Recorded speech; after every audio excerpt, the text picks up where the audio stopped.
We're gonna do it live. Fuck All right. it. Oh, fuck. Okay, we're on now. Welcome to today's news. I'm Matt Taibbi. Michael Tracy. And Michael, where are you? I am still in Miami, Florida, in the middle of spring break week, or I guess there are maybe like 2 weeks that are known to be associated with spring break. I've made sure to keep my distance from anybody who could even be plausibly under the age of like 22, just in case. Just in case. I don't even want to give anybody the basis for theorizing anything. I think we got to round that up to a higher number, Michael. I know. I mean, maybe anybody under 45 is off limits. Yeah. 45. So anybody even in my age group, I have to steer clear of. Yeah. Go hang around. Aim for people in a bracket above. How about just only elderly? Only the elderly. Well, in Florida, that's not so hard. Not hard. That's not hard. In Miami, it might be a little tougher, but I'll go over to Fort Myers. Yeah, exactly.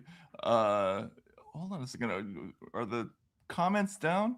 That is interesting. All right. I'm seeing comments right now. Okay. All right, good. All right. So, Michael, last night you were on location here, and the reason we're doing this now at 10:30 in the morning is because you have to fly back home because you've been somewhere. You were doing a little journalisming last night. Journalisming. Right, exactly. And reportage from an event that where was it exactly? It was in Hialeah, Florida. Hialeah, Florida. I made sure I got that pronunciation down because it's not totally straightforward. It's a kind of fascinating place because it's the municipality in the United States, as I understand it, with the highest percentage of Cuban Americans. South Florida in general has a large percentage of the overall Cuban American population in the United States. Actually, near where I live in New Jersey, Hudson County is probably the secondary part of the United States with the highest level of Cuban Americans. So like that was Bob Menendez, the former senator's, Democratic senator's kind of power base when he was the mayor of Union City in Hudson County. But South Florida, far and away is the biggest enclave. And Hialeah is like the biggest enclave within the enclave for Cuban Americans. So I happened to be in Miami anyway, doing other stuff. And I figured, hey, since there seems to be this talk building recently about potentially another round of regime change in Cuba, while, we have the situation in Iran. Trump was in the White House last week musing that he feels that he will be the president who has the great honor of, quote, taking Cuba, whatever that might mean exactly, or retaking it, as it were, but whatever. The way he put it in his very precise way was taking Cuba. Mm-hmm. And so there was a rally Cuba Libre. Yeah. Right. And what was most notable to me about this rally, or one thing that drew me in and made me sort of intrigued enough to want to go, is that it's not just a private group or a handful of ordinary citizens holding the rally. It's actually a rally that was sponsored and organized by the municipal government of Hialeah, Florida. And this is not a new phenomenon. We saw this also in 2020 when you also went on the road, right? Yeah, exactly. So I'm progressively interested in this phenomenon because every now and then, given whatever political winds are blowing, you will find that local governments in the United States feel that it's within their purview to sponsor political rallies. And I saw that myself in 2020. Sometimes against themselves. Yeah, exactly. So, I mean, I was telling you, Matt, yesterday that in my hometown in New Jersey, in West Caldwell, sleepy town, USA, pretty much like a pristine suburb that I would have never anticipated any kind of major political activity taking place in, really, or at least any kind of street protest behavior of any size. In 2020, like at the peak of the George Floyd fervor, the students at the high school that I went to basically organized a George Floyd or Black Lives Matter rally, but not out of defiance of the school administrators or in rebellion against their parents or the cops or anything, but in conjunction with the school administrators. And their parents attended as like fellow protesters, and the cops even took part. I think one of the cops, I have to go back and check. I think one of the cops even like sang the national anthem or something. I fucking love this country. I'm sorry. It's amazing. I know, like the cops were effectively also participants in this rally that was ostensibly it was about abolishing rally. The cops. Yeah. Or like that was one of the themes running through these protests, right? All cops are bastards. Yeah. Abolish the police, etc. I don't know like how extra.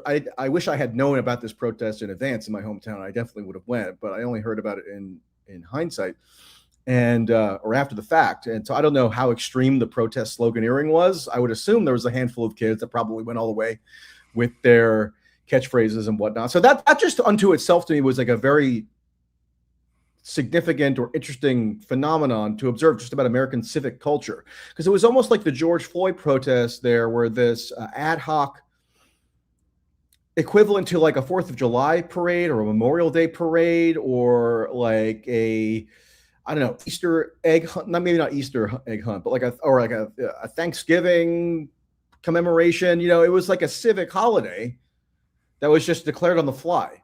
Right. So, you know, this Cuba stuff isn't quite the same, but there is this thematic continuity and just in that, in this particular sort of aberrational part of America, just in terms of the demographic balance, it's just taken as a given or taken as totally unremarkable that the city government, like the mayor himself, is the one who declared this rally and organized it.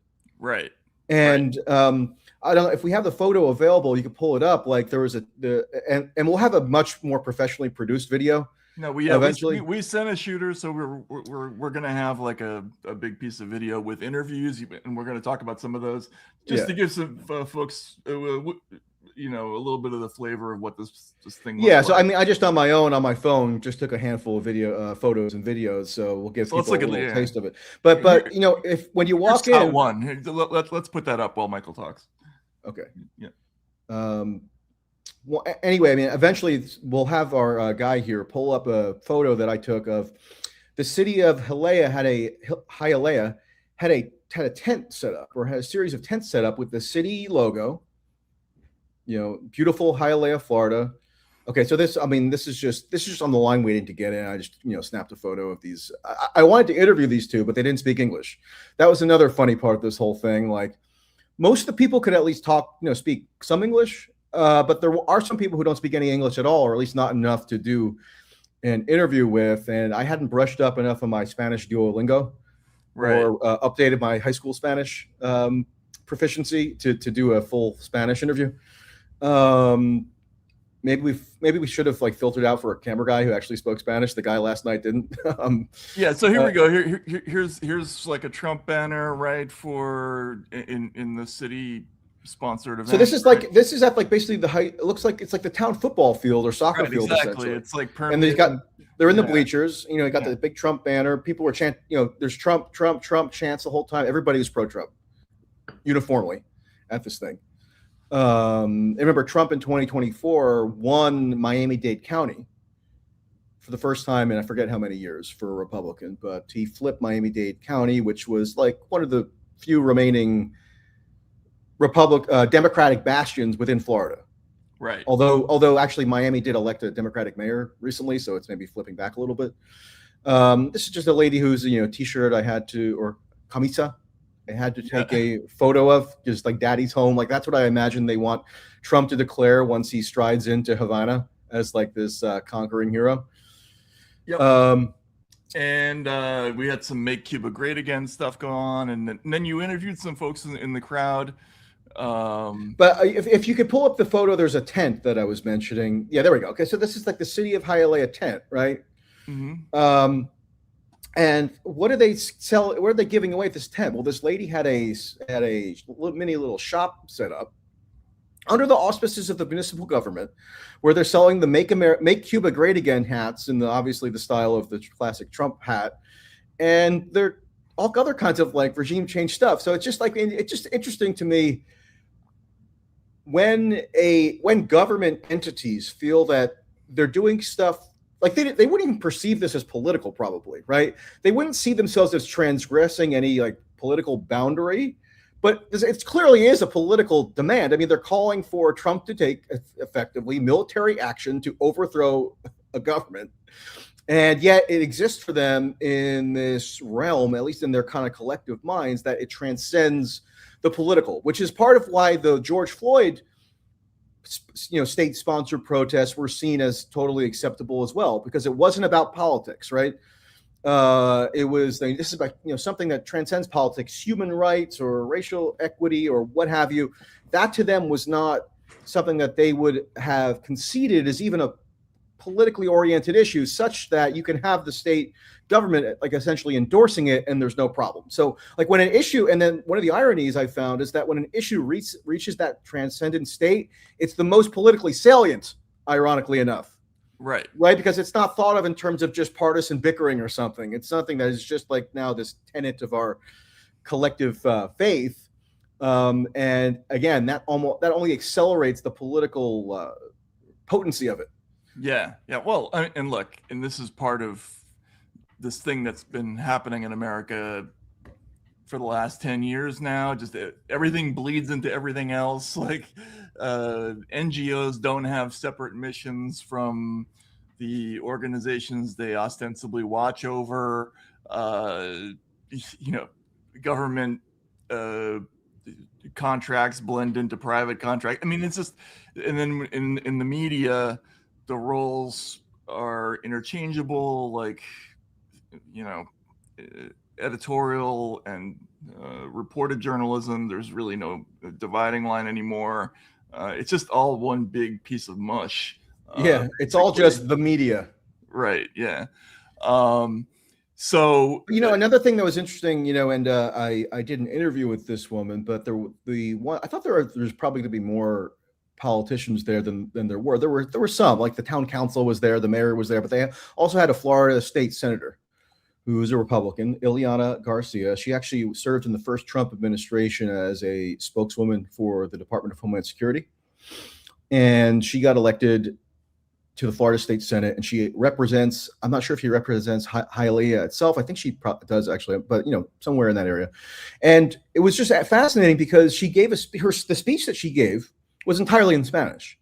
Now, there are some on the right, let's say, who in the abstract, you could imagine objecting to a political event taking place in the United States that's almost entirely in Spanish. Well, not even in the abstract. If it were a different language. Or any other language, right. I mean, if it's Arabic, forget it. Or Somali.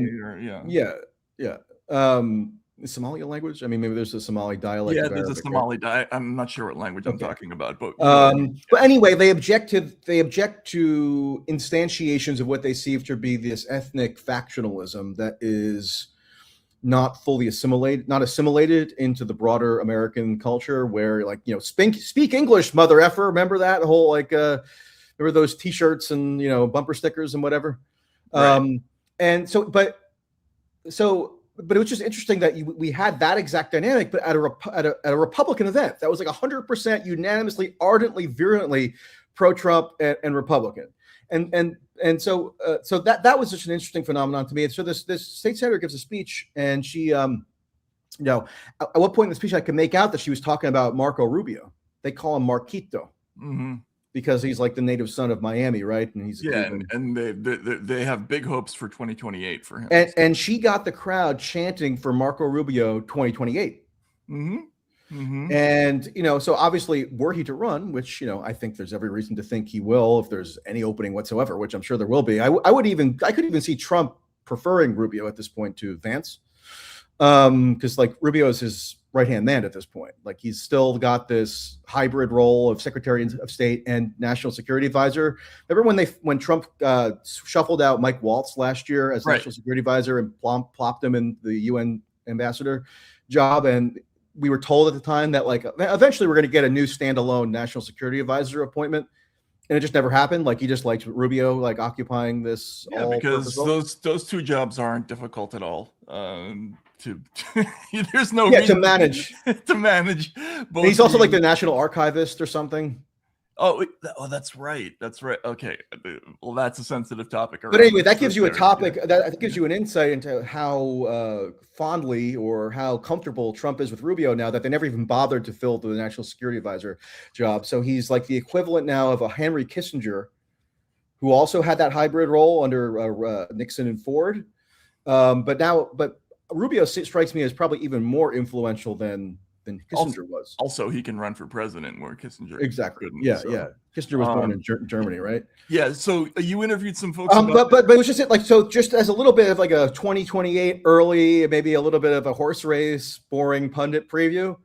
Just take note that like this entire crowd of a major Republican constituency was like in a fervor chanting for Rubio 2028. And if they do go ahead, and I think there's every reason to think they will, with this regime change op of some sort in Cuba, that could be Rubio's calling card. And if that goes forward, then like he's locked in with like a very significant part of the Republican primary electorate potentially. And he probably was already locked in with these Cubans anyway, but like that's just going to make it go into overdrive.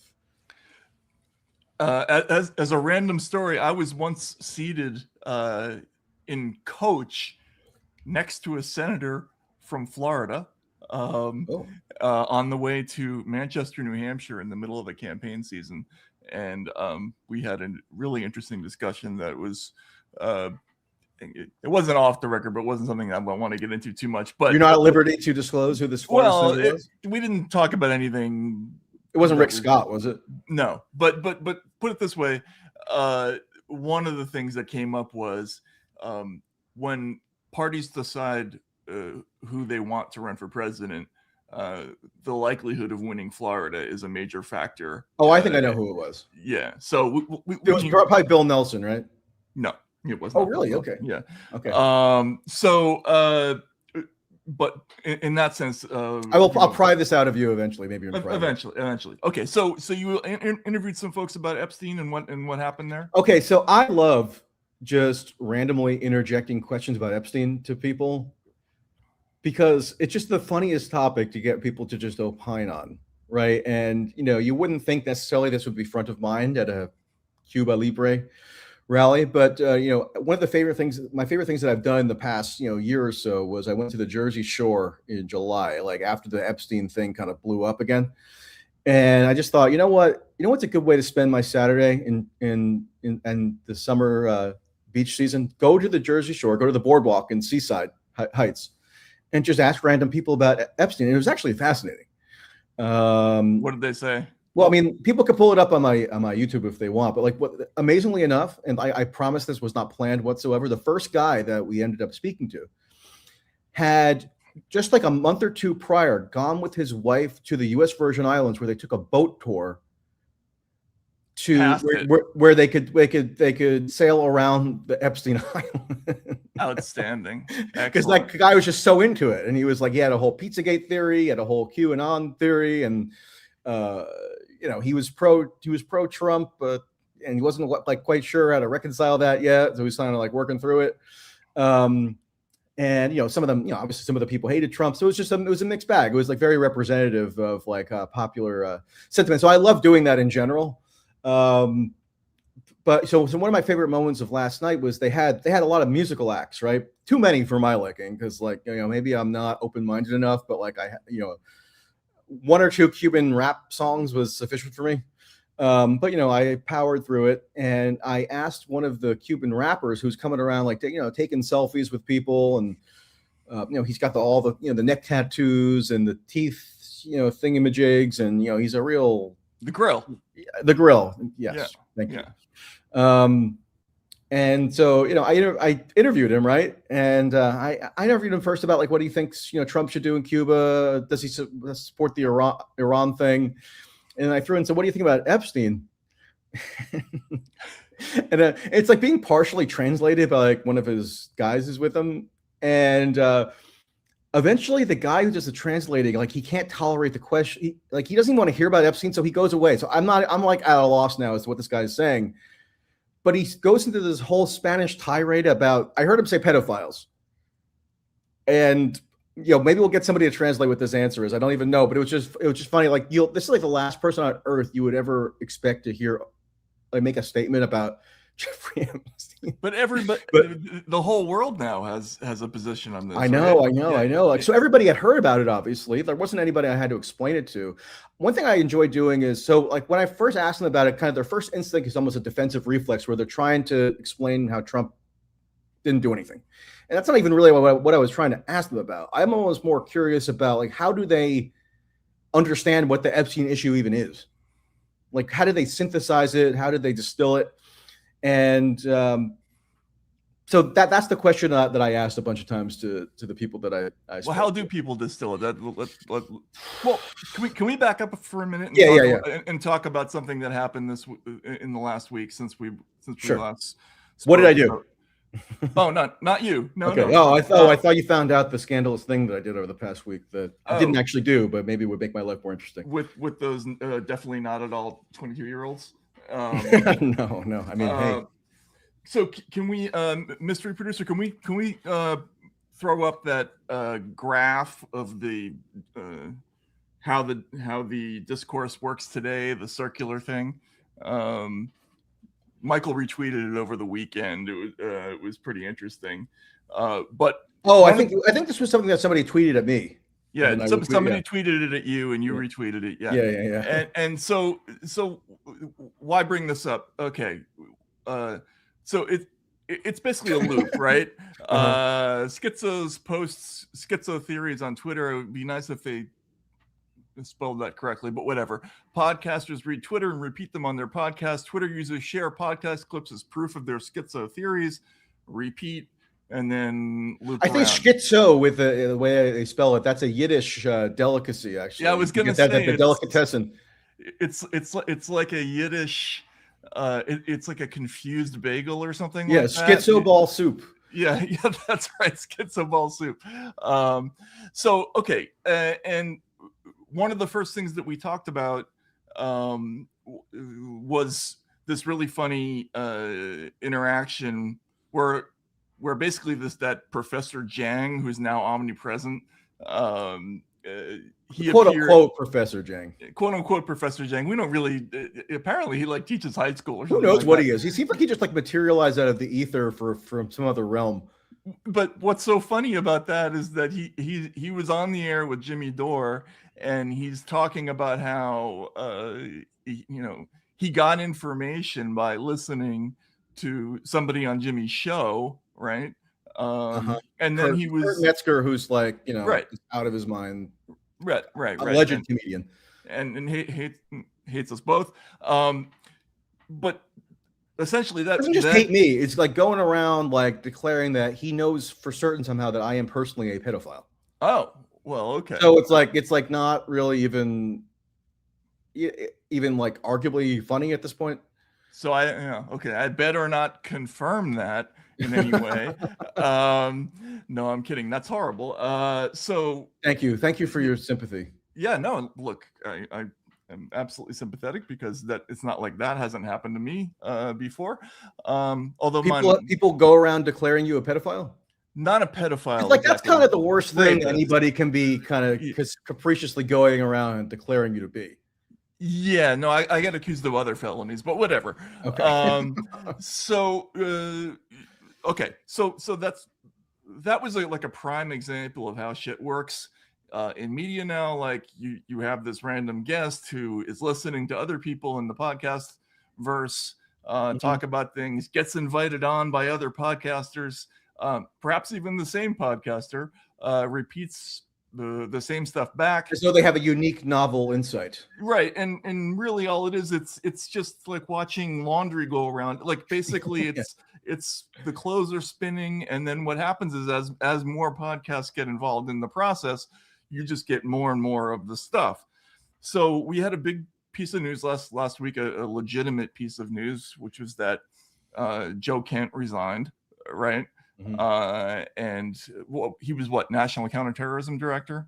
Was that his title? I think he was director of the National Counterterrorism Center, That's which I don't think most people even know exists or what it does or like why that particular position is even needed. It's under the DNI though, isn't it?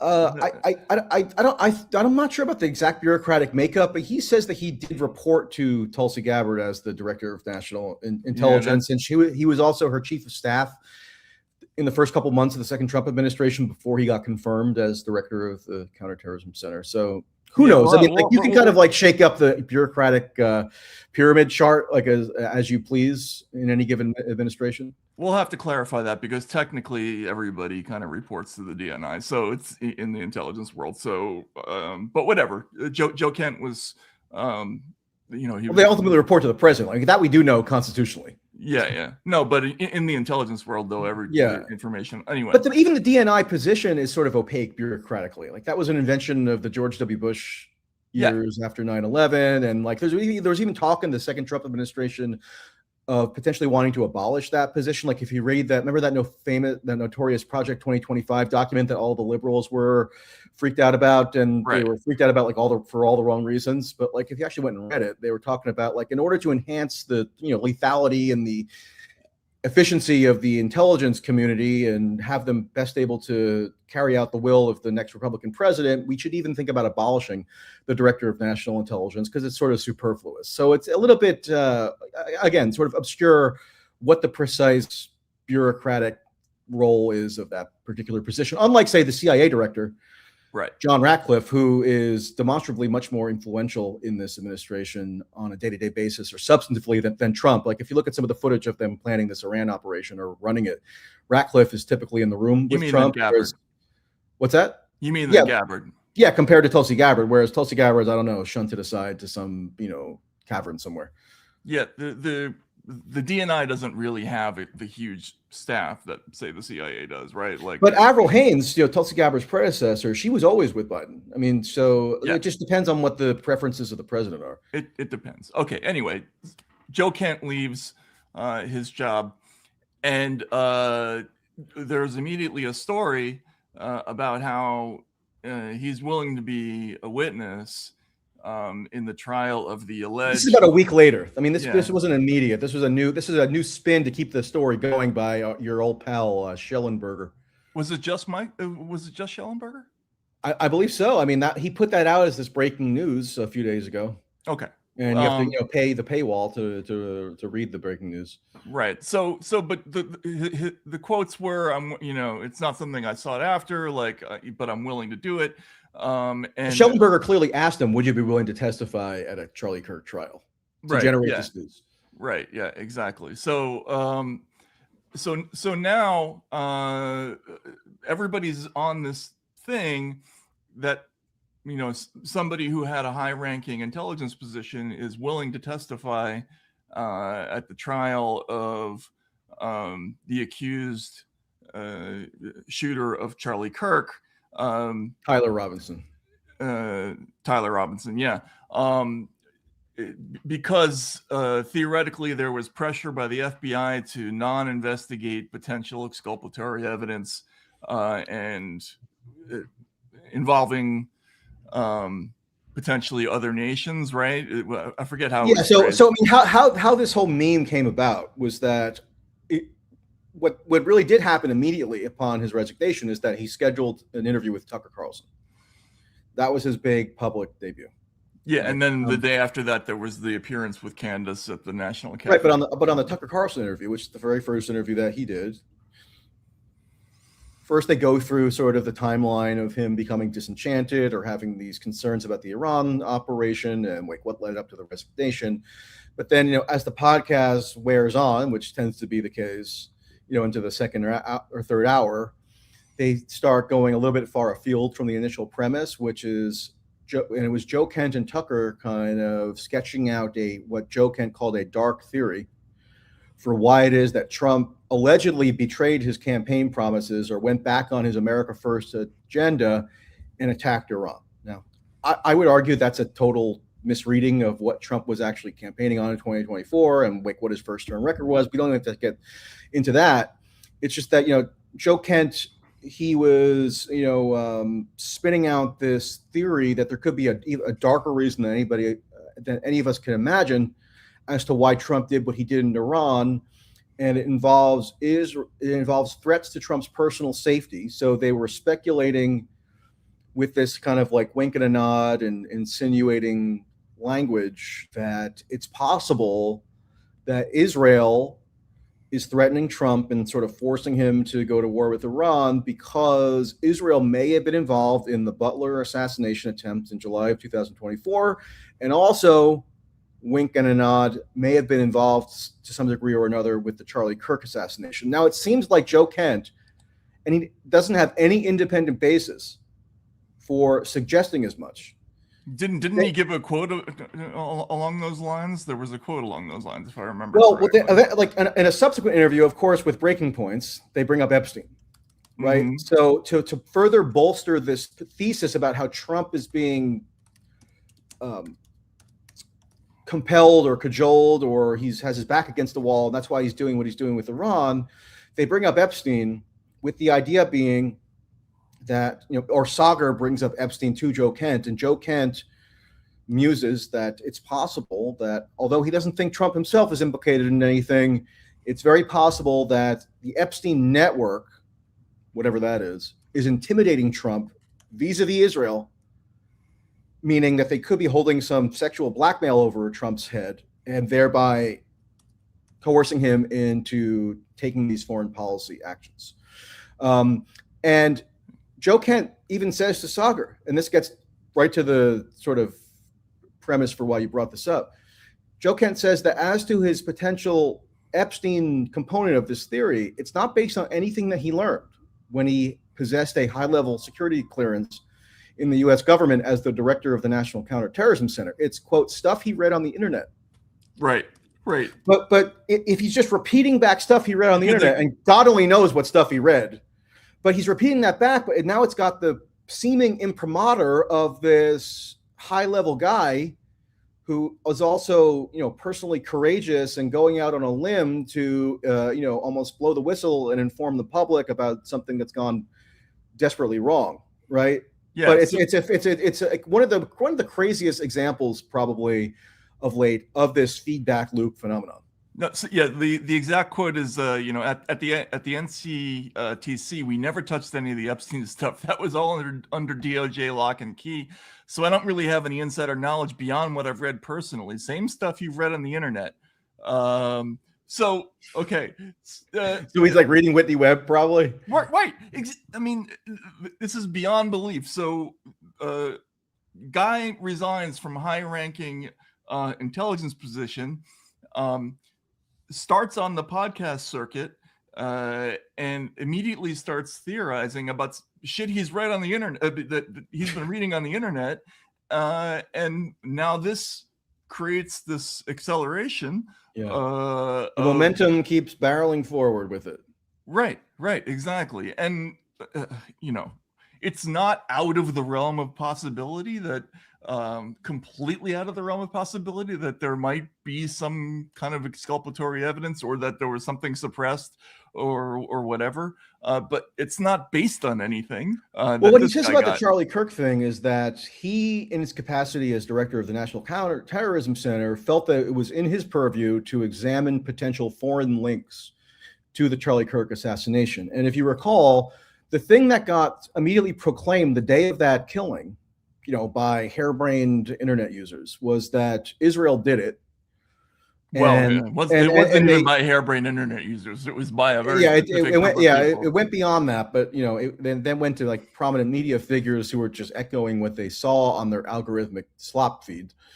But there was a wrinkle of this theory going around that like a suspicious proportion of cell phone users who were present at Utah State University that day. That was the university, right? I think they had like Israeli cell phones or something, based on some like quantitative analysis that they did. Who knows? I mean, I wouldn't even credit that analysis that they did as legitimate, but that's what they were claiming.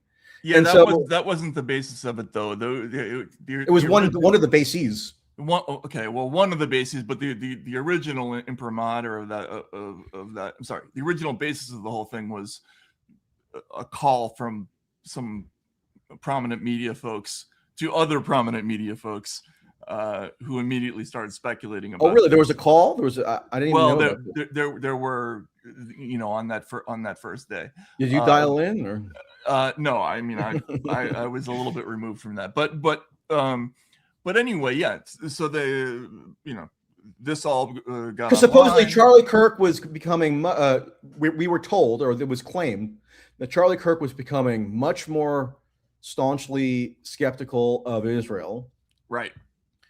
And he supposedly opposed the Iran bombing in June of 2025, which he didn't. I mean, he declared that Trump deserved the Nobel Peace Prize for it and was such a masterful exertion of American military power. So that's just another bogus revision that always happens posthumously with somebody of that stature, I guess.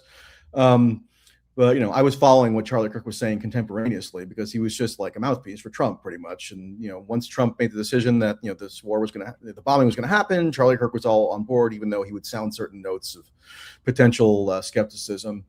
But the idea that it was becoming too much of a threat to Israel in terms of their grip on the kind of right-wing coalition, that Charlie Kirk, like one of these linchpins of the right-wing coalition, might have been going off the reservation, so they had to take him out. Like that was pretty much the thesis. Yeah, and then of course certain figures expanded that to include Turning Point had foreknowledge, his wife had foreknowledge, Ben Shapiro had foreknowledge, right? Like, and look. But Joe Kent, just to clarify, Joe Kent appears to, I mean, we can maybe surmise, I don't know this for sure, but it seems like Joe Kent was following that online discussion. Right. And then thought there were, quote, leads that he could pursue in his government role.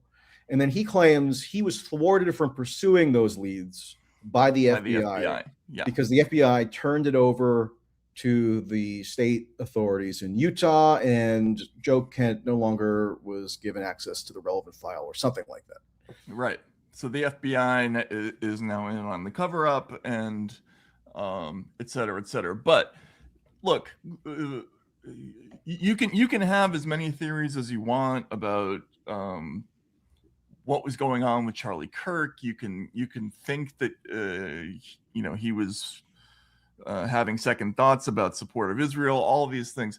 But just purely as a media phenomenon, this is about as clear an example as you can get of how fucked up things have gotten. When basically podcasts are feeding information to a government official who then leaves the government, refeeds the same information to the same podcasters who then bring them back on, who bring them back on and recycle it, and it's the world keeps spinning around. Right, exactly. So now it's like a hurricane. It's like it just keeps gathering, turning and turning in the widening gyre. Right. This is how shit gets out of control. And nobody asks basic questions like, what is this based on? Can we refrain maybe from talking about things that we don't know, et cetera, et cetera, et cetera. So it's just that is just one of a number of like crazy ass things that has happened in the last week.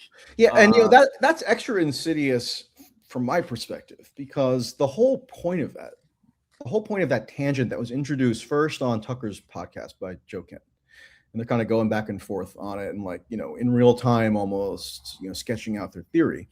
It's fundamentally to claim that Trump is hostage to this nefarious foreign force, and that's why he's taking the action that he's taken in Iran. So that they're doing it from this Trump exonerating impulse, meaning we have to find some roundabout reason how to explain why Trump supposedly went back on his campaign promises. And the only plausible reason is that Israel ratcheted up their blackmail / physical threat coercion / some other hardball tactic to require Trump to do their bidding. Like that to the Charlie Kirk, Epstein, Butler assassination speculative angle to them is more plausible, at least in terms of how they're presenting it, meaning the Tucker Joe Kent nexus. That to them is more plausible than Trump having any agency whatsoever, or having a worldview, having predilections, having goals that involve him really wanting to go to war with Iran. Like that to them is not even something they could ever entertain, because it could also necessitate them maybe directing some more personalized criticism at Trump, which if Tucker does, then he's banished from from having any access. And Joe Kent is also doing this thing where he's all like, on the one hand, still kissing Trump's ass, but also doing this pleading ritual where he's trying to, urge Trump to see the light. So it's a political strategy in addition to just being dumb and mindlessly conspiracist fomenting. It's also this like political tack that they're taking that is it's unclear whether it's fully cynical or sincere or some combination, but either way, it should be understood for what it is, which is this political gambit.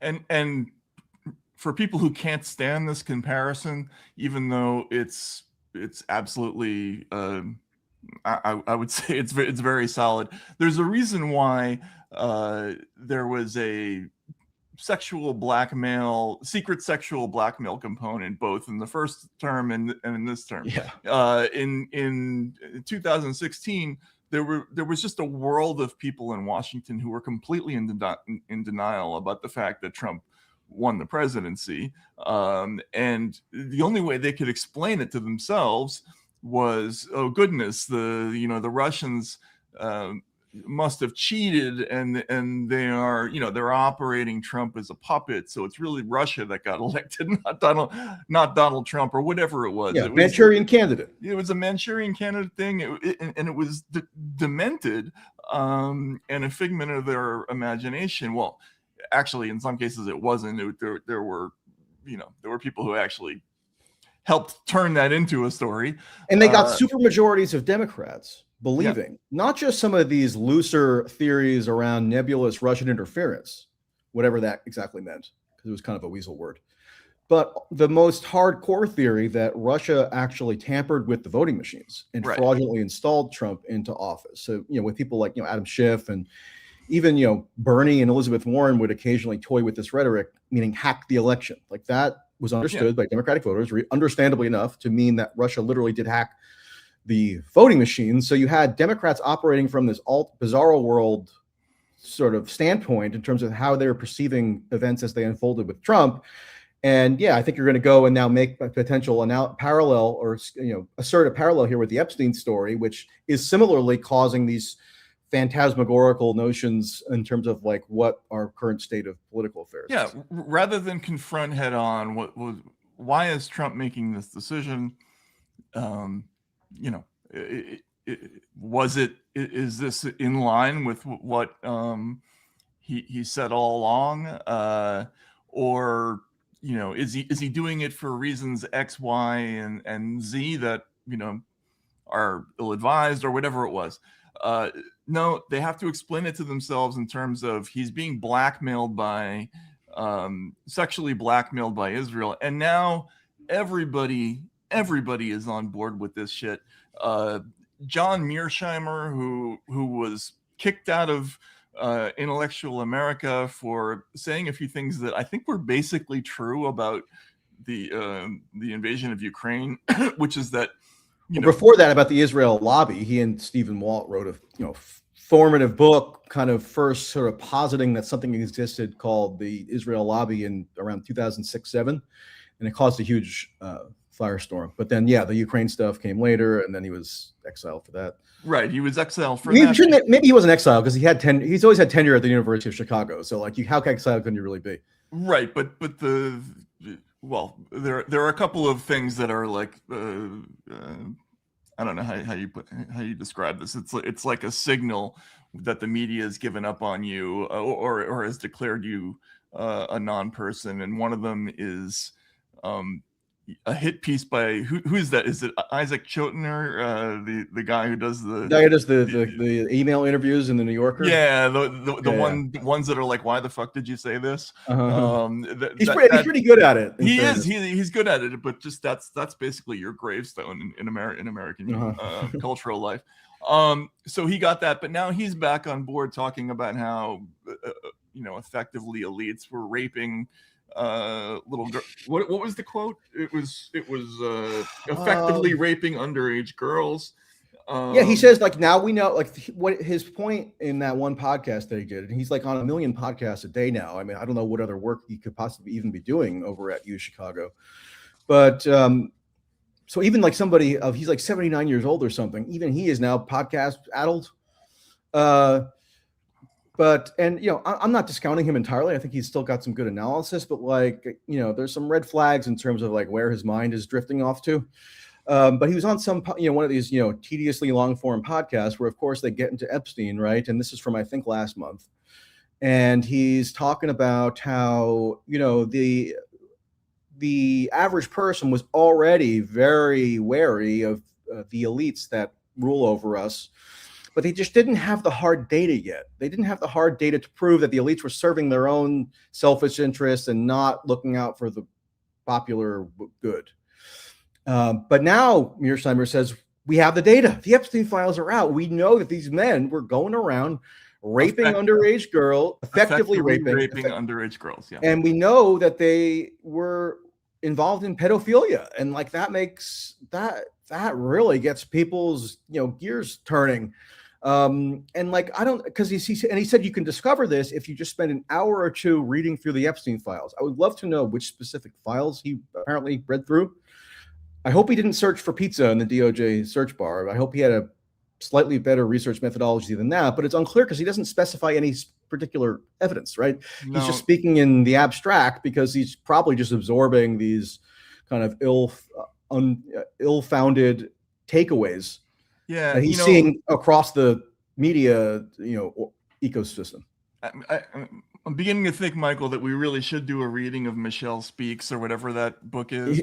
Michelle Remembers. Michelle Remembers, because this is increasingly, becoming a sequel to that, but it's just a turbocharged nuclear-powered version of what happened in like 1983. So, Matt, I wanted to ask you a question because you mentioned that rather than grapple with what Trump is doing, everybody's kind of groping for these extraneous sort of hallucinatory explanations for things. And I read your piece from yesterday on Racket, which was entitled "Go Outside." So it was a little bit enigmatic what the piece was going to be about, but that drew me right in. And it ended up being about just like, I guess, your reaction to the Iran stuff, and I think you said Trump is crazy, something like this. And I saw a huge revolt exploding in the comment section, and because I'm such an inveterate internet brain person myself, I couldn't resist hopping in and engaging with one of the commenters, because the commenter was denouncing you for once again making everything about Trump, as though like Trump is an irrelevant factor here in the war that he just launched with Iran. So maybe just talk about that, and like could you answer the question that you posed at this point, or do you have like a preliminary answer of any kind in terms of like why Trump did what he did that doesn't involve like invoking all these specious crazy theories? Well, what I would begin with, I don't think he was blackmailed by Israel, sexually blackmailed by Israel. But beyond that, I think one of the areas where you and I differ is that I think Trump is a harder read than he seems to be. How do we differ on that? Well, I think Trump can change his mind from minute to minute, and it's often not clear what exactly he's reacting to. Sometimes he changes his mind after meeting with a certain person and you don't know who that person was. He will believe something fervently for a little while and then completely believe something else. I think he's a very difficult politician to figure out. When I first saw Trump on the campaign trail, I knew that what he was doing was going to work. politically. But Insane Clown President, wasn't that your first book on Trump, or your first Rolling Stone article? Yeah, but I mean, if you read the book, what it basically says is that Trump, I thought he was, there were all kinds of negative things in the book about Trump from that campaign. But one thing I did say is that, look, I've been watching campaigns forever, and the one thing that was universal that I picked up from interviewing people on the campaign trail from both sides is that people hate the campaign process. They hate the speeches, they hate the phoniness, they hate the commercials, they hate all that shit. And Trump was running against the process, and it was going to work. Now, but the problem is that I couldn't figure out whether he was doing this as a PR stunt, for the next season of The Apprentice or something. It was, even people in his inner circle would tell you speculate that. They would tell you completely contradictory things. And as time went on, like I found him more and more enigmatic, right? So I've always thought Trump is a tough read. I think journalists often misunderstand. They willfully misunderstand the nature of his support, because his support is all over the place too. There are people who are hardcore, like anti-immigration, alt-right types, and then there are like old ladies just like them on The Apprentice, right?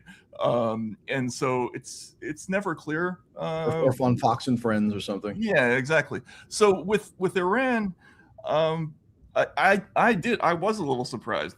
I mean, I was surprised by a bunch of things that in this term, among other things, because just because of the evidence of the first term.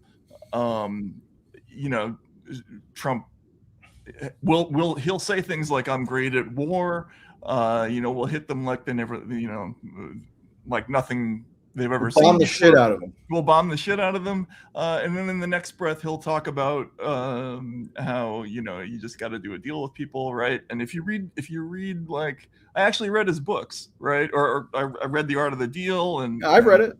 Yeah, and it's like our new Talmud.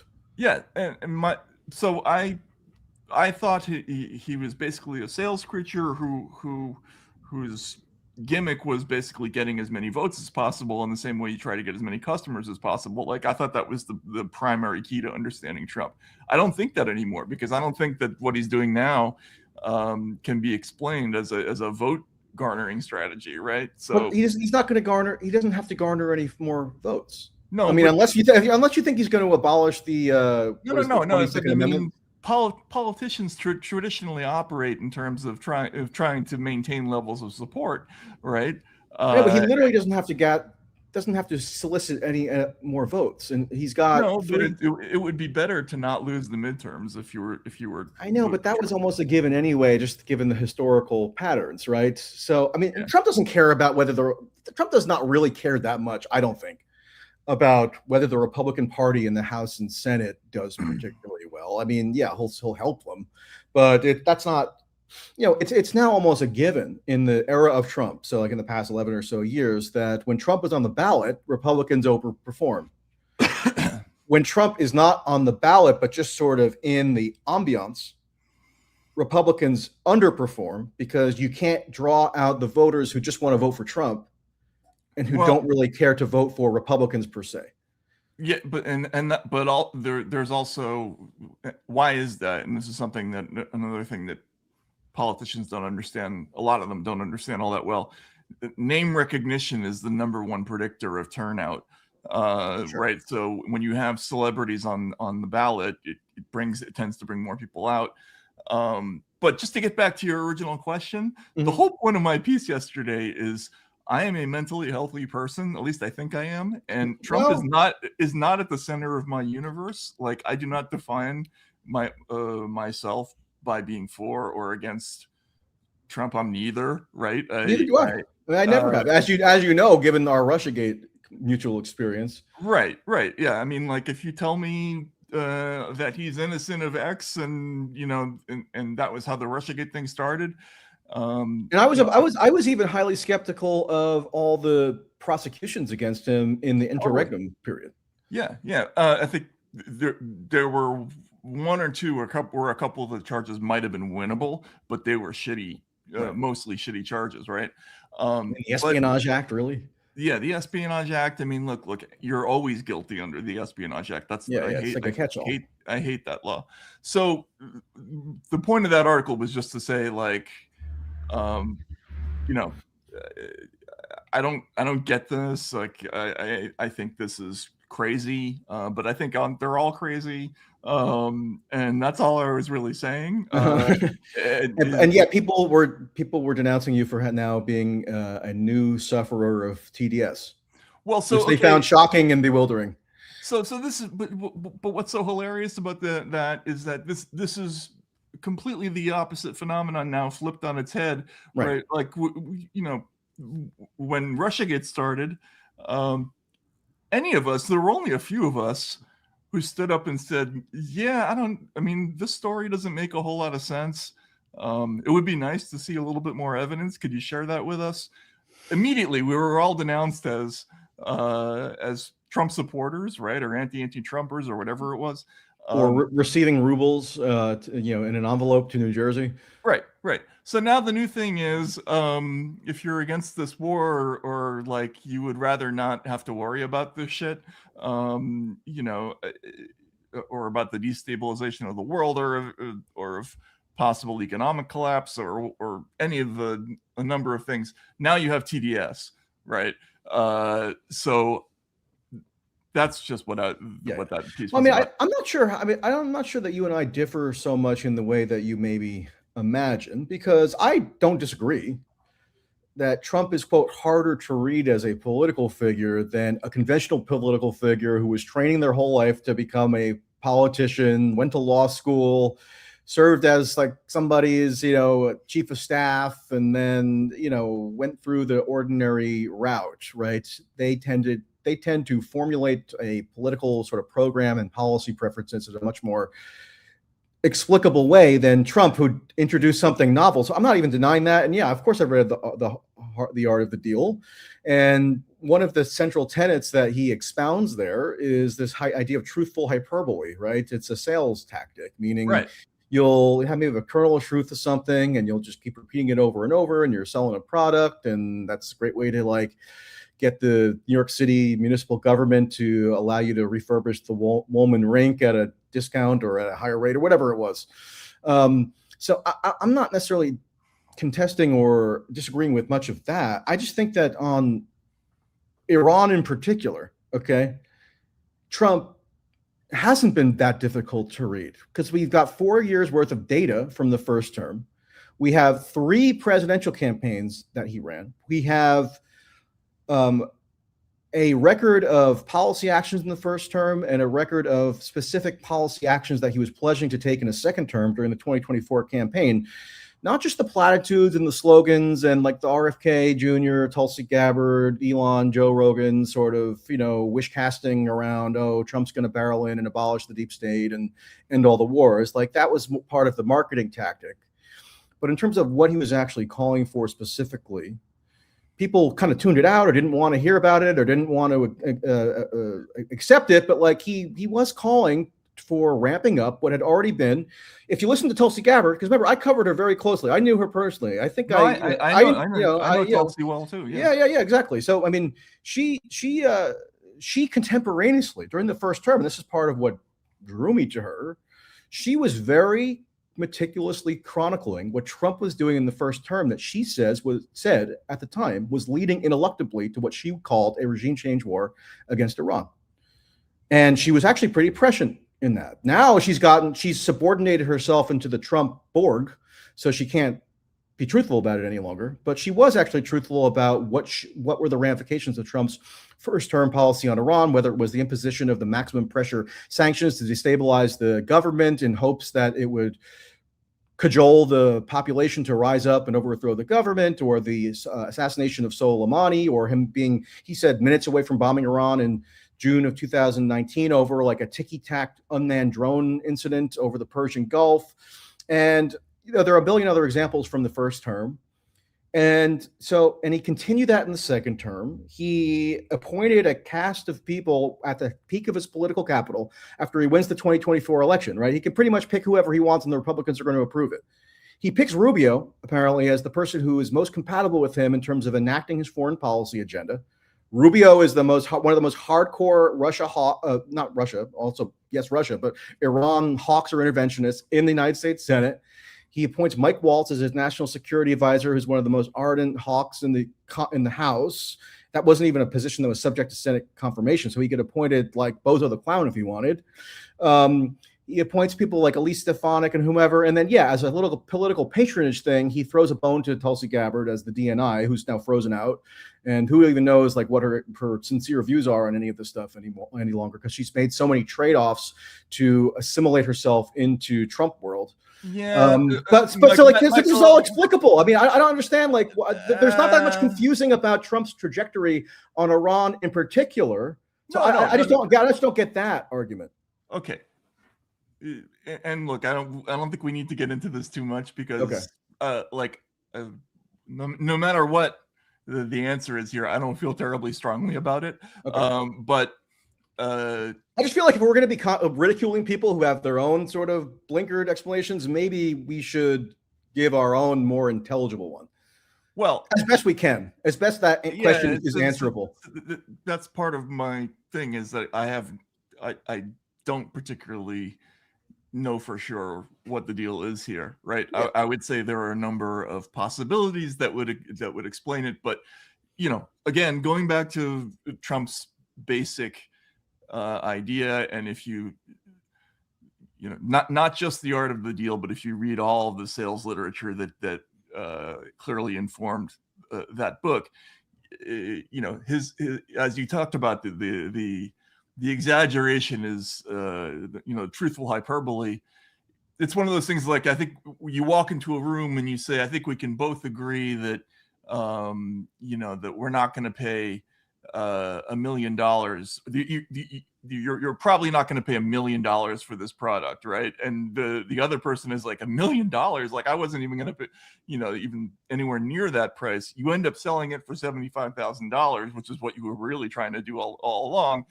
That's how this guy thinks. He's been in that world his entire time. Are you getting, when he talks about certain things, are you getting that, or are you getting his real view of things? Like, I'm not always sure. Like, you mentioned that he brought in all those people. Well, yeah, but he also had that moment during the convention where there was a real fight within Trump's inner circle, where that kind of pitted his family on the one hand against the party on the other hand. And it's the reason why he had Vance instead of Rubio as his running mate. He did fire John Bolton, and who is the most unhappy person in the world right now? It's got to be John Bolton, right? But then who did he pick as John Bolton's successor? He picked some, and going into the second term, Mike Waltz was basically a protege of Dick Cheney. There's no ideological distinction there. No, I get that. There was a personality conflict with Bolton. Yes, that's true. Yeah, but like in the first term, did he start any of these wars? Like, I don't know. Look at what Tulsi. I'll just quote Tulsi Gabbard. Tulsi Gabbard said when he did the drone strike assassination of Soleimani, it instigated the first direct kinetic warfare between the United States and Iran, and triggered what she said was this ineluctable drive toward regime change war with Iran. She was correct. Okay, yes, yeah, maybe, but that still doesn't explain why it happened at this particular moment, right? Like, because he stormed into office with this global conquest mission. We just started talking on this in this podcast about them now saying they're going to do regime change in Cuba. They did some variation of it in Venezuela already. He was rambling about wanting to seize Greenland. He declared himself the ruler of both Venezuela and Gaza. He talks about wanting to take over the Panama Canal. He's now saying he's going to select the political leadership in Iran. So he's going to become, art of the deal Ayatollah or something. So this is like this is a discernible through line. So I just feel like one thing that frustrated me in the past couple of years is that so many people seem to refuse to update their priors from 2016 as though like no new information had come in since the time where all we knew about Trump really in the political domain, that he was a former beauty pageant proprietor and reality television show host. Like he had wielded power for 4 years. There was like a lot more info for us to synthesize and discern things from, but people kind of almost like refuse to do it. And that's why you have this phenomenon now where everybody is just so bewildered that something like this could have happened, when like I wrote during the so-called 12-day war last June that this is like the most telegraphed thing of all time. I was talking about it contemporaneously. Like the algorithm didn't want to hear it in 2024 because so people got consumed into this slop, the precursors of this algorithmic slop system that we're talking about now. Okay. Well, congratulations. I'm not looking for congratulations. I'm just, I'm talking, I don't know. I just think that, I don't know what I'm saying exactly. I guess I'm venting a bit. I get it. I guess what I'm trying to say is that this was not foreseeable to me. I don't think even if you're thinking in terms of regime change, which he could easily have, like if he had wanted to enact regime change in Iran, he could have come in the first time he was president, snuggled up to all of the hawks who are still in office and done it that way, the same way that Cheney and Bush did it.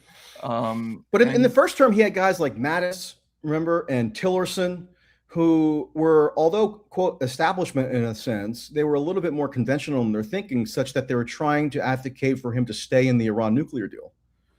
And so like Trump didn't have the practice in the first term to actually enact his true desires. Right now he does in the second term. This is clearly one of his true desires. You say it's not foreseeable. I don't know. Like, I mean, I've been pulling up a speech that Trump gave in September of 2024, reading off prepared remarks, not off the cuff, where he's threatening to blow the entirety of Iran to smithereens. Like, I don't know. Like, is that so? Like, what about that is not foreseeable in terms of like what that might imply for his plans? Because Trump says all kinds of shit that never comes true, right? Like look, that's just the fact that he's a different kind of politician to try to guess at, and this particular war, there was no reason to do it at this particular moment.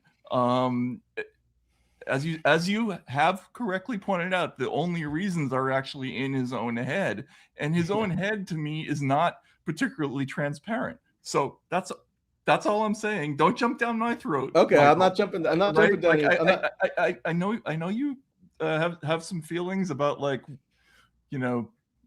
where I was in 2024, which was mainly. Yeah, it's okay. Like, I'm not gonna bear a grudge. You didn't do anything wrong to me, right? It's just like it was like a political frustration about what I saw as this drift amongst a lot of people in that year in particular, who had been in my little cohort as people who were against a lot of the histrionics that were anti-Trump in the first term, doing what I perceived as now this unwarranted overcorrection, where they were becoming a little bit too noticeably charitable toward everything that Trump and his the Republicans could do.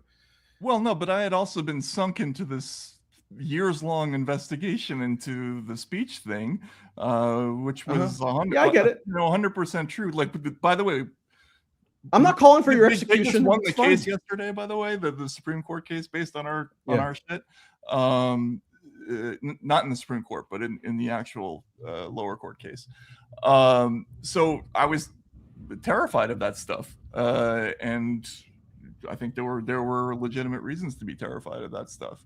I never came out and waved a flag for Donald Trump. I'm not saying you did. So and I just think that there was a very conspicuous dearth of what I would have regarded to be proper analysis of the campaign in 2024, in particular with relation to Trump, which was totally ironic because I mean, so I didn't have to, really argue with anybody about the flaws with Kamala Harris in 2024. Like that was almost self-evident, at least in terms of the media ecosystem I was dealing in. But with Trump, it was like, beating your head against a brick wall. Well, but Trump's only value at that time, well, look, we're talking in circles, but if we're going to talk about sort of media distortions, right, and why people are in a place that where they are believing all kinds of crazy shit, I certainly couldn't have foreseen this synthesis of well, there are a number of things that were unforeseeable at the time, like the way the algorithm shifted kind of dramatically after Trump got elected, and things that it previously suppressed, it suddenly encouraged. Like what, the anti-Israel stuff? Yeah, the anti-Israel stuff. There were certain kinds of conspiratorial theorizing, right? That had like Pizzagate was banned in 2016, but now it's rewarded. But even certain kinds of like even certain kinds of ways of talking about issues, like with secret societies, even using terms like elites could get you de-amplified, really? Right? Or retweeting people who talked about themes like that, and what happened after Trump got elected is that those algorithms suddenly turned on their head. These suddenly became politically advantageous to escalate. So now we have kind of this merger of pre-2024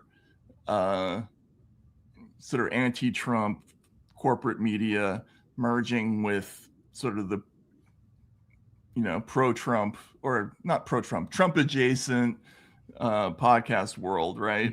And so it's two different brands of extremism, I guess. Not extremism. I mean, that's not the right word. Fanaticism, maybe, right? I guess just to maybe calm down anybody who's too exercised right now and is listening. One of my points, and I'm almost positive that you and I discussed this at some during the first term. One of the points that I would always try to emphasize is that Trump, like any political figure, in my view, needs a rational critique, right? So whether it's Obama, Biden, anybody, Superman. And the reason why I was highly focused on what I perceived to be these irrational critiques that were coming out at such high intensity from the Democrats and their security state apparatus, and the whole confluence of actors that were flooding the zone with Russiagate or fascism, Nazi. By 2020 it was white supremacy, also Russia defeatism, right? With Ukraine and everything. Yeah, whatever it might be, it was drowning out what I perceived to be the irrational critique that was needed of Trump for exactly this sort of eventuality, as we're now seeing transpire with Iran.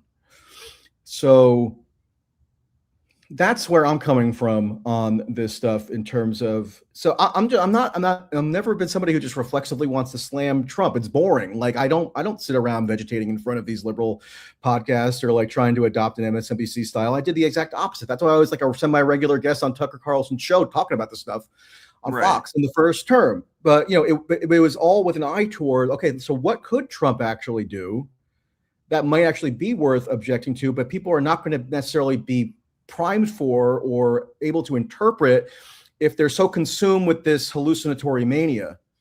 That seems to be coming to pass. No, I fully agree with you, but like I guess I would just ask you to give me a little credit. Like I was never manic about anything. I've never been. That wasn't directed at you personally. No, but I've also never been a political fanatic. My feeling about Trump. I agreed with you that he was that he needed a rational critique. My thinking about that, though, in retrospect, may not have been in the right place. Like what I thought was that the Democrats should have focused on the things that were successful for Trump, right? Like, in other words, why did Trump win? Because there's a great deal of frustration in the population. There's a lot of anger about economic inequality. There's frustration about the wars. Like, I remember going to Trump events. Now, Trump himself may not have been anti-war, but there were as the campaign went on in 2016, I remember noting this repeatedly, that there were growing numbers of people who would show up at fatigues at his events because he would toss in lines here and there about these forever wars, right? The wasted trillions in the Middle East. Yeah, he had like almost like a contingent of the Ron Paul people subsumed into the mainline Republican sort of platform. Exactly. So, but I was still thinking in terms of like conventional politics. Like, in other words, what's getting votes? What do you need to respond to this diagnosis of Trump as a white supremacist leader who is rising basically by running George Wallace's campaign? I didn't think that was correct. I think that was George Wallace and Andrew Dice Clay. Right. Yeah, exactly. So my thought was Trump is basically just a political opportunist. And you should listen to what voters are telling you. Like, I never think of Trump, about Trump in terms of Trump. I think about who his voters are and what they want, right?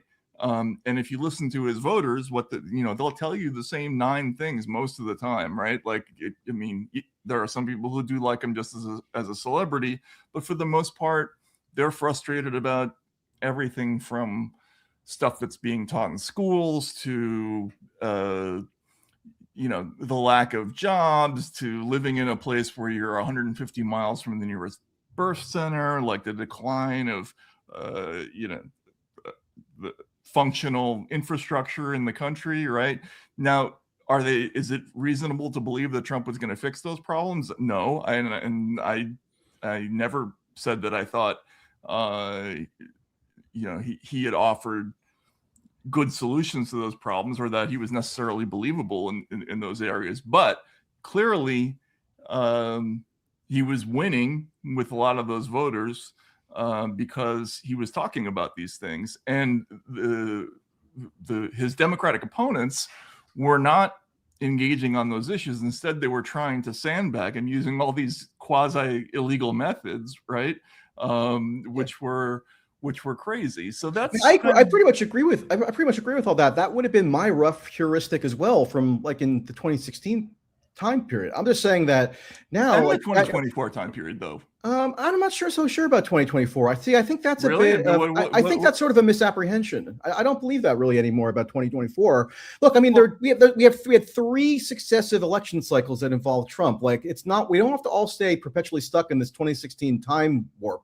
No, by 2024, we had a guy who actually, there comes a point where you do have to be a little bit more concerned about Trump qua Trump, because like he's clearly got a pretty well-defined worldview right now that has been turbocharged in his second term, that does flow from his own instincts and ideology to the extent one can be discerned, personnel choices, etc. That I think is actually, it's unfortunately necessary to hone in on a bit and take our analytical lens a little bit beyond just this hazy 2016 thing where we're talking about the downtrodden people economically who might support Trump, which I agreed with at the time. Like, Trump's support in 2016 did correlate with lower socioeconomic status in the Republican primaries, and then to some degree in the general election. Hang on just a moment, okay? Yeah.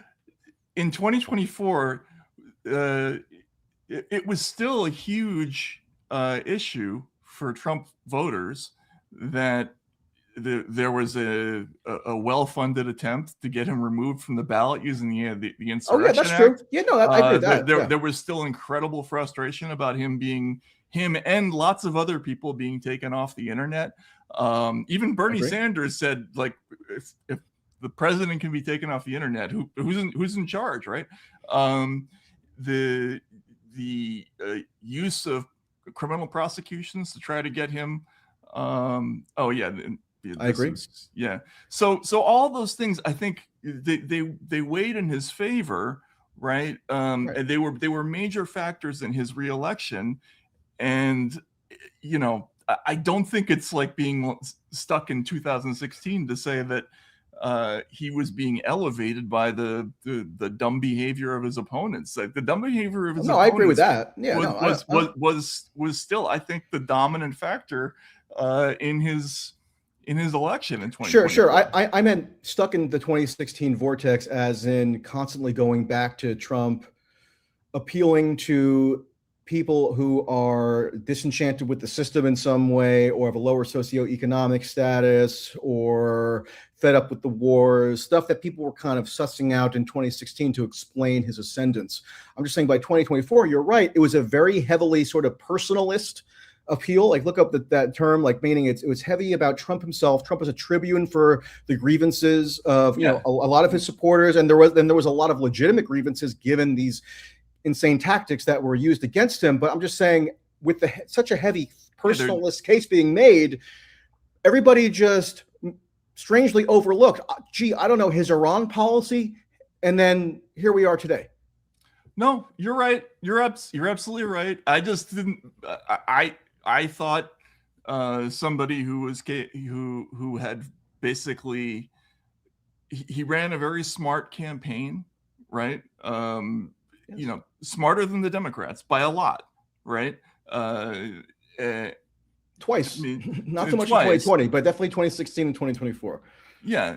Well, I think he would have won even in 2020 if it weren't for COVID, frankly. Biden was a very beatable candidate, even though he was a better candidate than the two that they ran. But he showed signs in 2024 of just purely on a calculating level of being able to get himself elected to the presidency. I agree. I mean, the inclusion of like the RFK and Tulsi and Elon and Rogan, like that was a brilliant marketing tactic. It appealed to the podcast consuming, algorithmically driven demographic in a way that I agree was brilliant politics. Okay.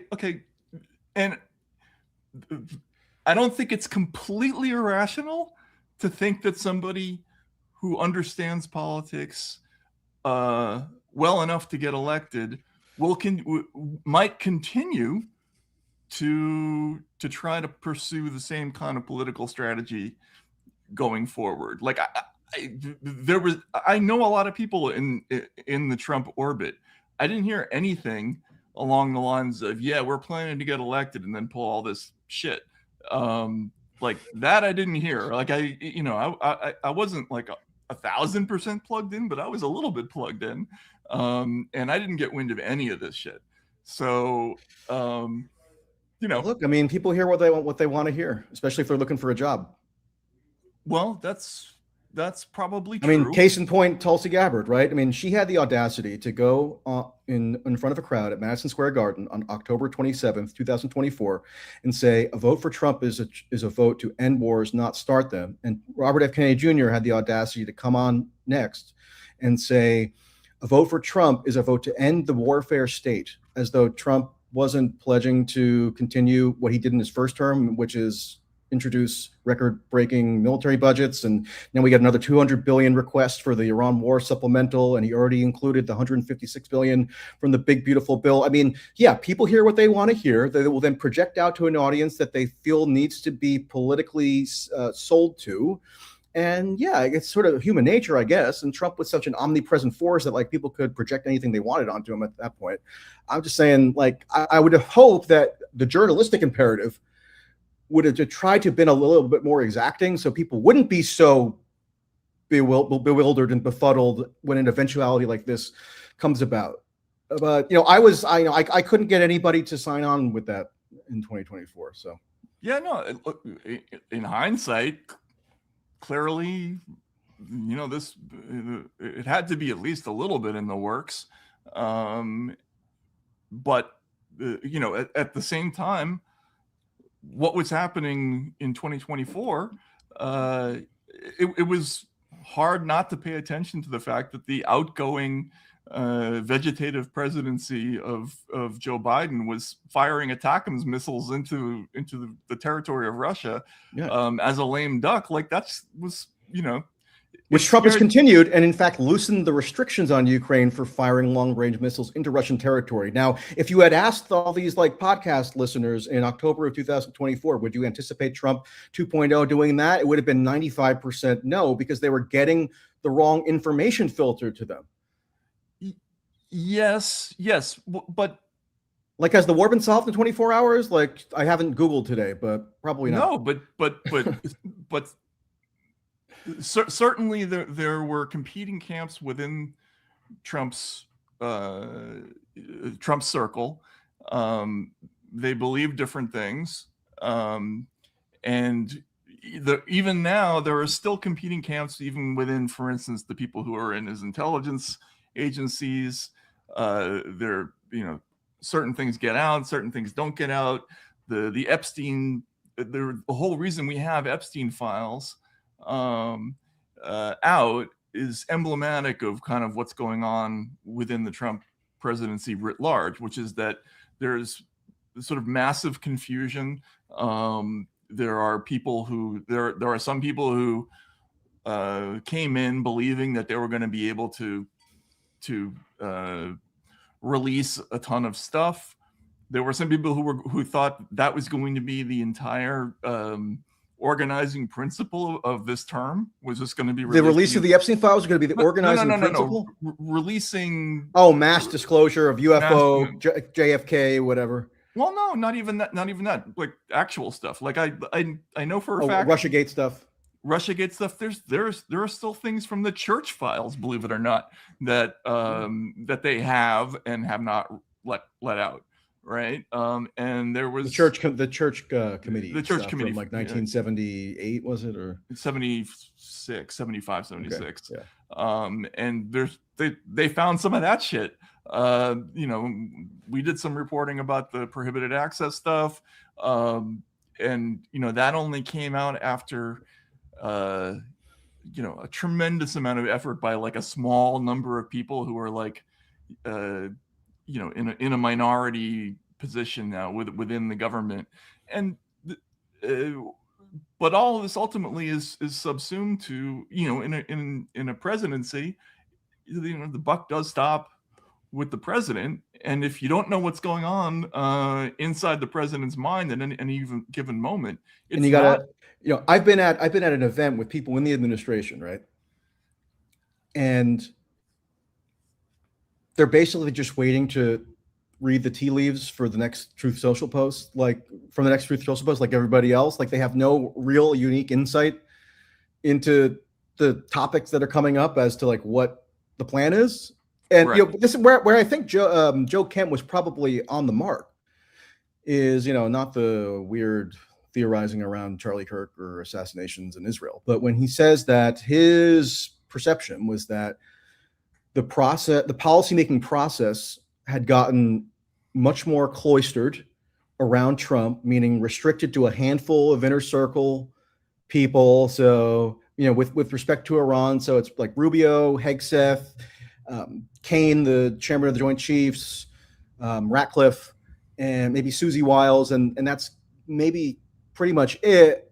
They might let like JD Vance like call in every now and then, but that's pretty much the inner circle. And so Joe Kent felt like he could really not play any constructive role anymore, and therefore it would behoove him to do what he can from the outside.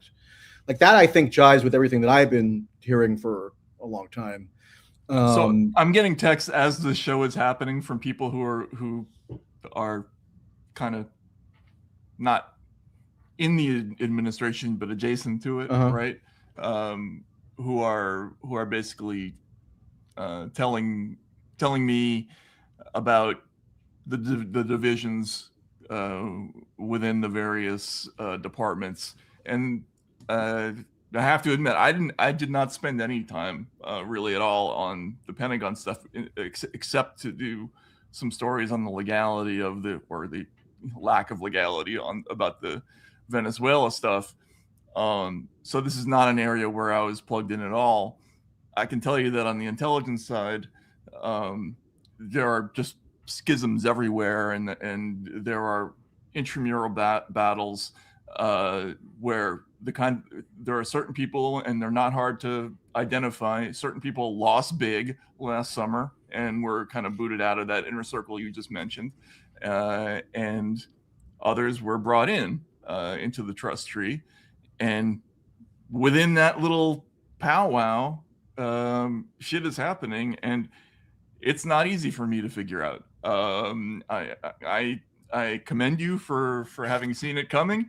I'm really not even looking for praise. I know people are going to take it that way. It's really more just. Again, I don't want to repeat myself, but it was really just more about a genuine frustration that I had not for my own self-aggrandizement, but because of I do think it on its own terms is necessary on some level to give people the most accurate possible picture we can of what's going on with American politics. And I feel like there was an epic failure in 2024 that was the worst in my adult lifetime. Well, I think you and I are going to continue to disagree on that because. Oh no, disagreement! I have to shrivel now onto the floor in a fetal position. Because. There were lots of people who look, we're in a terrible situation right now, right? Yes, there's some agreement. This is an awful thing we're in, but we could equally be in a different terrible situation, and I don't think that even though we're pulling back from things like trying to take over Greenland or Cuba or whatever it is, although I still neither of which are over. I mean, some boyhood part of me still wants Greenland, but whatever. But they have direct flights that just opened up from Newark if you want to take a trip to nuke Greenland. Did they really? Yeah, just last year. We gotta go. I'd love to go. Let's do it. We gotta go. All right, we'll do that. Although they're probably sick of journalists coming now at this point to ask about Trump. so look, what's happening right now is shortening people's memories about how fucked up things were in the years leading up to this, and we're gonna remember that pretty quickly once a certain number of elections happen, right? Assuming they do happen. And then we might remember why it is that we were paying attention, maybe, as the Russians would say, not there at the time, right? So, by the way, before I forget, Joe Kent, if you're out there, come on this show.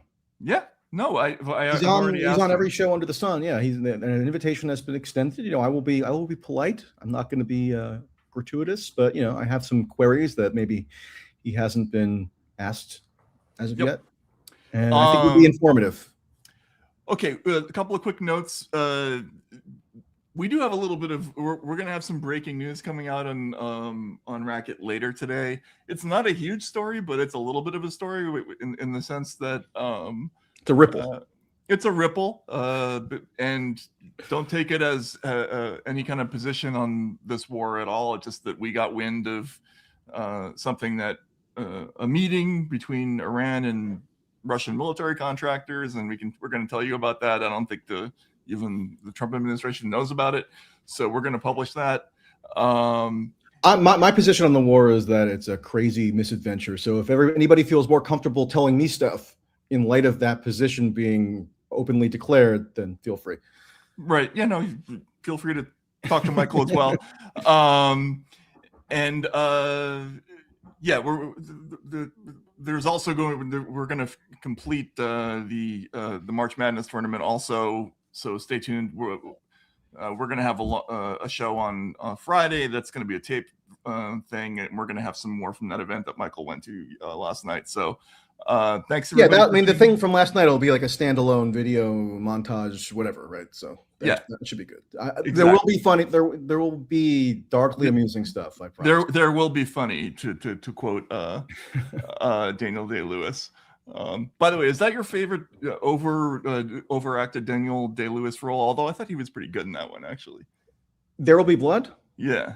You know, it's been so long since I've seen it. I don't retain movie knowledge well. I don't know what it is about my brain, but like somebody will ask me about a movie that I saw in like 2009, and I almost have like no memory 2009 is way too long ago. Yeah. I saw it like around when it came out. I don't know. I liked I liked Phantom Thread. Is that the right name? It was a more recent one. I think it was Phantom Thread. Let me look it up now so I don't feel like I'm going senile. Maybe. I don't know. Phantom Thread, 2017, Daniel Day-Lewis. Okay, I'm not crazy. You haven't seen that one? No, I haven't seen that one. What's that one about? It was another Paul Thomas Anderson. Again, I can hardly even tell you what it was about. Oh, he's like a tailor, I think, or right. Yeah. Anyway, but I'm not going to be able to give intelligent movie takes really unless I saw it within the past week. Yeah. Anyway, there will. I like Eddington. Eddington was my movie of the year last year. I don't know if you saw that. I didn't see Eddington. I did a review. I did something unusual. I actually reviewed that one. Really? Yeah. Nice. Over the moon for it. All right, excellent. Matt, you have to watch Eddington. It's like it's a perfect encapsulation of like it's internet conspiracy brain, but on the big screen. You couldn't even imagine that a movie like it could actually be successfully executed, but it is. It's like they filmed it from inside my own internet addled brain. All right, I'll definitely take a look now because most movies now, in the first 5 minutes, I'm like, oh god, more of this fucking messaging. You'll like this one. You'll like this one. Good. All right, thanks everybody for hanging out, and we will see you again later this week, and have more video and all that stuff. Michael, thanks for going to the event. Have a good flight. Don't get captured, and we'll see you all soon. Adios. Take care, everyone.